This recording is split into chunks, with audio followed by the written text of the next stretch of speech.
Welcome to the podcast. Let me ask you, what are you missing right now? Most leadership problems don't arrive with flashing lights and warning sirens. They begin with small changes. The room goes quiet, updates become suspiciously specific, reliable people keep quiet, and the team stops making simple decisions without you. Good leaders don't wait for failure to confirm that something is wrong. They notice the weak signals early and they act before a small change becomes a serious problem. In this episode, we're going to look at the 7 signals that are easy to dismiss but costly to ignore. By the way, if these leadership lessons are making you think differently, you'll find much more in my book, Run Towards the Flames. It's packed with real fireground stories, hard-earned leadership lessons, and practical strategies you can use when the pressure is on. Grab your copy at Amazon.com and take the next step to becoming the leader your team can rely on. Number 1, silence after a decision. I was once on a strike team to a country area. We'd been out there for a couple of days and we'd been working hard at this fire, and we kept running into problems with communication with our strike team leader. And this continued over and over. We talked to them, we asked them questions, we kept telling them that we were having issues with the way that they were running the strike team, meaning that one part of the strike team was broken away from the other part of the strike team. We were on different channels on the radios, which meant that when we were discussing things, we couldn't talk to each other, but then we'd end up working as one team. So the truck in front might be on a different channel to us, which meant that if we needed to overtake or we needed to ask them a question, we couldn't because we weren't on that channel. And while it sounds like a simple thing and you're following instructions, you can't just switch to the other channel. It's not that simple because you'll miss calls on your own channel. So it became a major issue. And it became such a problem that in the end, the strike team actually decided to break away and do their own thing. And we actually ignored the instructions from the strike team leader and set up our own comms plan quietly behind their back. That's not ideal. It's not good. It was the safest thing to do at the time, but it was really troublesome for us. And we didn't want to have to do it, but that person wouldn't listen. So problems can grow quickly, and often the silence is an indication that something's happening. One thing I discovered is the more annoyed I am, the less I say or ask. I found that when I get really annoyed, I actually go really quiet. Now that might be just me, could be you as well. But if I'm going quiet, it normally means either I'm thinking about something or I just don't want to say anything because I can't be bothered. I've tried saying stuff, no one listens, I'm now annoyed and I'm not going to do it anymore. And the same goes for everybody. All the people in your team are the same. They're going to try to talk to you, but if you don't listen, if you don't take the time to take feedback or take questions, then they're not going to bother. If people don't ask questions, it's not because you've covered everything. It's because, quite possibly, they don't want to ask any questions. They just want to get away from you and get on with what they were doing. No matter how good your briefing is, there's always a question. If people don't ask questions, it's often not because you covered everything. It's because they're scared to ask a question or they don't trust you. What they'll do is they'll go and ask someone else once you leave, or they'll get confirmation from one of the other team members standing beside them. So don't be surprised if that happens. That's a signal that your team does not trust you and they don't know whether to actually tell you that or whether to just get on with the work. Sometimes it's safer, I must say, as someone of a lower rank, to be quiet, stay quiet, and get some information elsewhere because it's better than annoying the boss, as they say. When you're looking at your team and you're giving a briefing, watch their faces. Now, I know this can be difficult sometimes because looking in people's eyes is not always a lot of fun, but look for the signs of confusion. You're going to see them there. And it's often really written on their faces that they're not understanding. You can see them look at each other or they look around or you just see that blank stare. If you see that stare, just stop and ask them, Steve, did you get that? If they don't get it, then they can speak up at that moment. And it gives them the opportunity to say, actually, no, not that bit. Because they don't want to seem like they're dumb for the whole of the briefing. But if you can catch them on that one spot, you can do it. So silence is a real indicator that your team is going through some issues with you as a leader or with the situation they're in. Number two, problems arrive on your desk polished.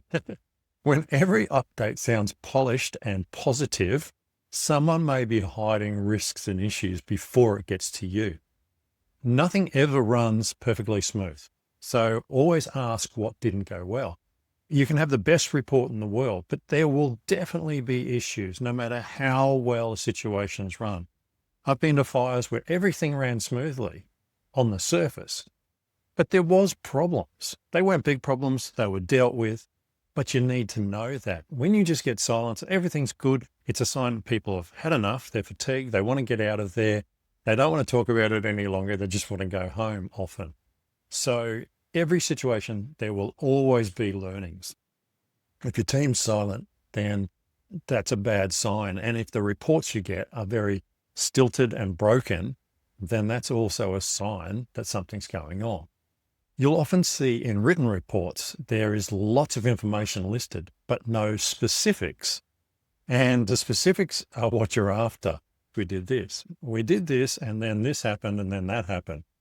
You're looking for more detail about what actually went on. So when you get lots of information, but no specific information, it's kept very generalized, then people are trying to probably cover their backsides a bit. They don't want you to question it.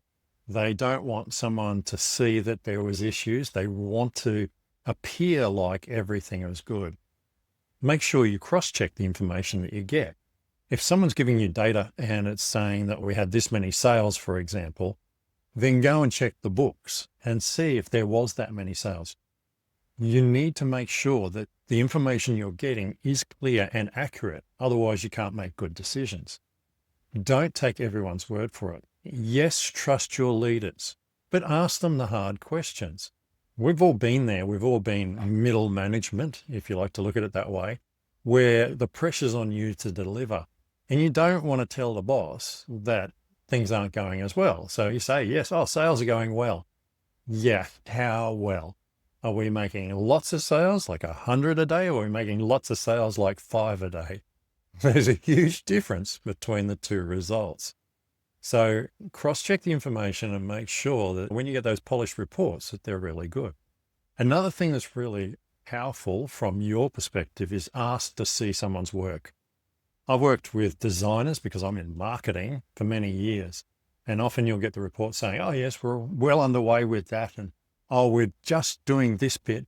And then you walk in and you ask them to show you what they've done. In other words, open up their computer, pull up the file and show me the work. And all of a sudden things come apart. They're nowhere near as far as they should be, or they say they are. And look, it might be only an hour's work. But if they're saying they're at this point, and in fact they're at that point, then you need to talk to your people, okay? There's obviously some sort of problem there. They might be overworked, they might be caught up on another project, but what you're looking for is honesty, because you have to change your decisions, you have to change your plans moving forward. And if you don't see the signals like this, then what's going to happen is you're going to get to the end of the time when a project's supposed to be delivered and you're going to basically have nothing to deliver because people have been lying to you. Next, your reliable people become less reliable. You get a sudden drop in performance and it often signals overload, frustration, or lost confidence rather than laziness. Laziness is not always the issue. In fact, more often than not, laziness is not the issue. It's actually stress and exhaustion that's the problem. Look for the signs of fatigue in your team. It's a killer, okay? Whether it's a killer as in they're exhausted and they've got to drive home 2 hours every day and they could have an accident, or it's a killer as in they don't want to come to work anymore and you lose that person from your team. It doesn't matter whether they're volunteering or they're being paid. If people are really fatigued, they're going to come to the point where they leave. Now, it might be that it's because they're fatigued with the systems that are in place or the problems that you're pushing onto them. Whatever it is, you should be listening because you're going to lose your good people. I saw a recent example of this, and it's going to cost a company one of their best people.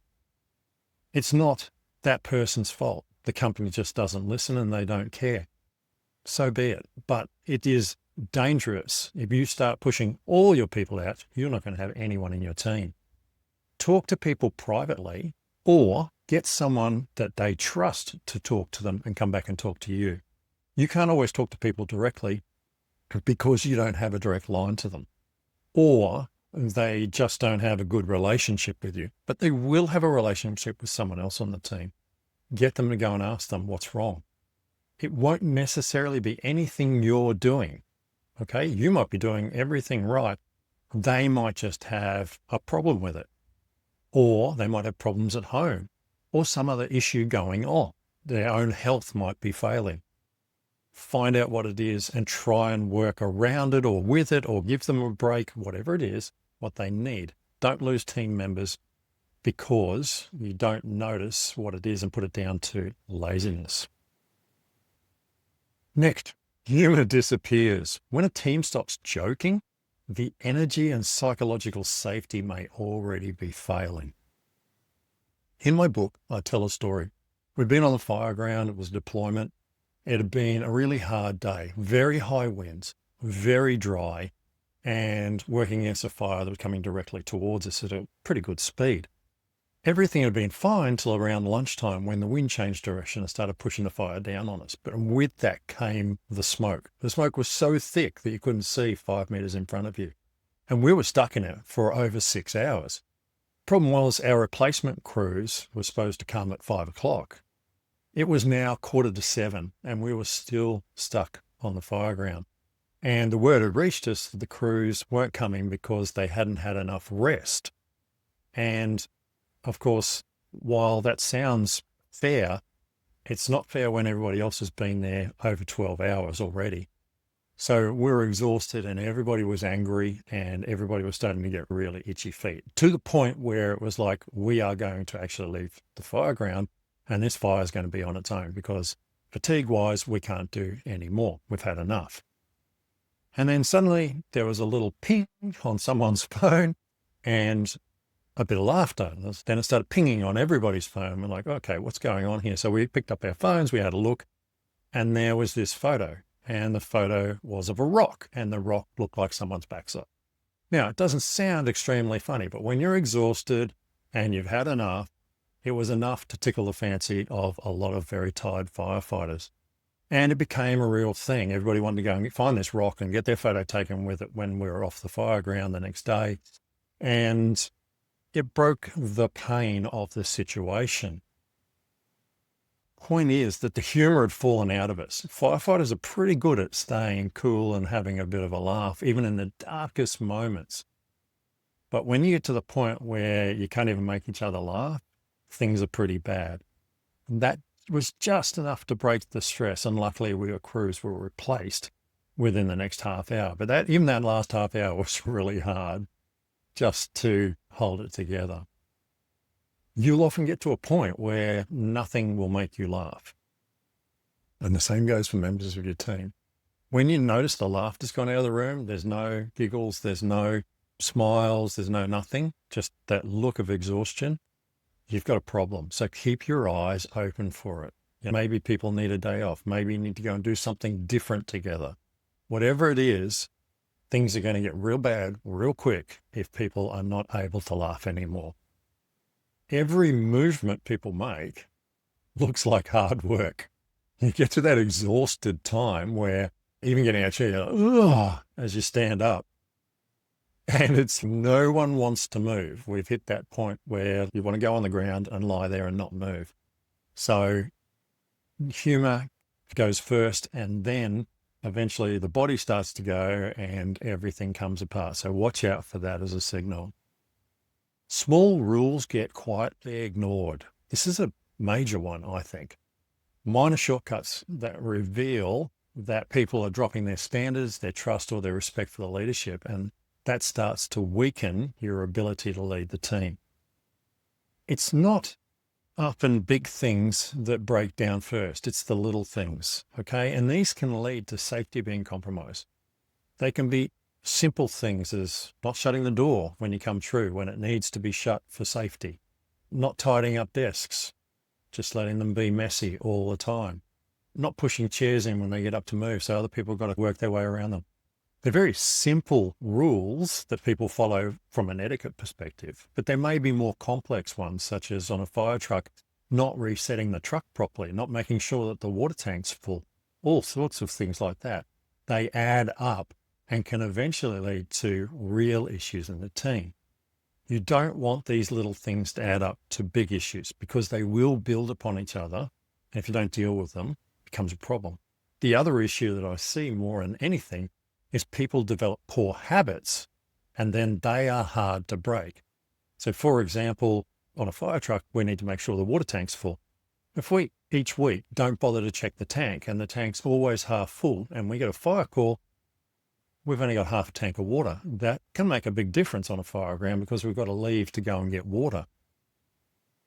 That's a safety issue. It's also pain when you're out there, and it's hard to break those habits. If people just don't bother, then getting them to check the tank every week becomes something you've then got to almost physically say, go and check the tank. So you don't want things to get to that stage. And they do from time to time, okay? Depending on the situation, depending on how busy you've been, all those sorts of things. Little things slip. Make sure you're picking up those little things. Number 6, people ask permission for routine decisions. They have a growing dependence, which suggests their confidence is shrinking, or people are afraid of being blamed. And I've seen this one a lot. I always try to empower people to make decisions for themselves. I really don't want to have to make decisions that I know they're fully capable of making. But if they can't, then you need to guide them, encourage them, okay, to make those decisions because they're capable of it. Most people are capable of really good decisions. They just need the confidence to back themselves. And that confidence will only come from you because you're the person that they're looking up to. As I always said, okay, in this podcast, if you're making all the decisions, you need to look at your team and your span of control. You shouldn't be making all the decisions. You need a team of leaders who work with you to help implement things and to report back to you. If you're doing all the work, then number one, your business, your crew, everything is going to come apart if you're not there. That's the first major problem. The second major problem is you carry the weight of everything on you. And when you do that, the stress will take you out. You won't be able to stay a leader too long because you get too stressed. There's nothing more annoying than having a team that won't make decisions. Sometimes it's not easy to get them to make decisions, but you just got to keep encouraging them. They're capable. You know they are. That's why they're part of your team. That's why you like working with them. But get them to the stage where they believe in themselves enough to make the decisions without you needing to say anything. In fact, they come to you and say, we've done this, it's causing this, and we're seeing this, and this is all happening. And you go, great, that's exactly what we need. They're making smart decisions on their own. Number 7, the unofficial leaders stop contributing. When the people that others naturally follow withdraw, your team may be getting closer to losing them than you realize. Within any group, there is leaders who sit in the lower levels of an organization, whether it be firefighters, business, whatever. They don't want to move up and take on rank. That's just not what they want for their lives. But they have the ability to do that. And as such, because they're natural leaders, people will look to them for guidance. People come and go. People do come and go within an organization, but you need to be able to talk to your non-ranked leaders. They see everything that's going on because they sit down amongst the larger population of your organization. They've got eyes. They hear every conversation that you won't see because you're off doing leader things. It's well worth spending time with those people. I love crewing with those guys. They're the best. They're such good firefighters in my case. And because they're such good firefighters, you can just trust them. You can give them a job and they can go, just like you will give any other leader. Just because they don't have something on their shoulders doesn't mean they're not leaders. So make sure that you're talking to them. Look to them to find the source of issues that you can't solve yourself. They will know, they will understand what's going on. So look to them for signals that you've got issues. You need those people more than they need you. So you need to respect them highly. There's a reason that they've chosen not to take on rank, and that's their own personal reason. But it doesn't change who they are or what they can do for the organization and how they can help you run your team. Leadership problems rarely begin with one dramatic failure. They build quietly through questions that nobody asks, the risks hidden inside polished reports, and the reliable person who starts slipping, and the small standards people stop respecting. Great leaders notice these changes before they become obvious to everyone else.